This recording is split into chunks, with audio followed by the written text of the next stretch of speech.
আজ আমি এই ভিডিওতে আমাদের কাছে যে নিকো পার্কের টিকিটস থাকে সেটা নিয়ে কথা বলবো। প্রথম যে টিকিটটা আমাদের কাছে থাকে সারা বছর সেটা হচ্ছে কম্পোজিট টিকিট। এর মধ্যে ওয়াটার পার্ক, ড্রাই পার্কের সব রাইডস ইনক্লুড থাকে। এখন রিসেন্টলি আমাদের কাছে যে টিকিটটা থাকছে সেটা হচ্ছে এন্ট্রি টিকিট। এর মধ্যে ড্রাই পার্কের এন্ট্রি হবে, প্লাস তার সাথে 14খানা রাইডস পাবে। আগে ছিল 13খানা রাইডস, এখন সেটা 14খানা রাইডস করেছে। তো এর মধ্যে অনেকেই ভাবে যে বাচ্চাদের রাইডসই বেশি থাকে, কিন্তু বড়দের কিন্তু অনেকগুলো রাইডস এর মধ্যে পেয়ে যাবেন।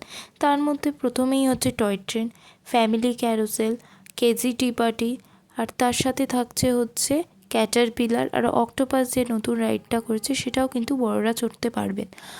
আর এছাড়া এই টিকিটটার মধ্যে যে ফেসিলিটিটা থাকছে, মুন রেকার আর কেবেল কার একবার করে কিন্তু চড়া যাবে। অনেকেই যারা বলেন যে শীতকালে আমি কেন ওয়াটার পার্কে যাব না, তাও ওয়াটার পার্কে পয়সা দেব, তো তাদের জন্য কিন্তু এই টিকিটটা একদম বেস্ট আছে। টিকিটের জন্য কিন্তু স্ক্রিনে দেওয়া নাম্বারে অবশ্যই আমাদের সাথে যোগাযোগ করতে পারেন, আর কিছু জানার থাকলে আমাদের ফোন করতে পারেন, আমরা কিন্তু সব কিছু ডিটেলসে বুঝিয়ে দেবো।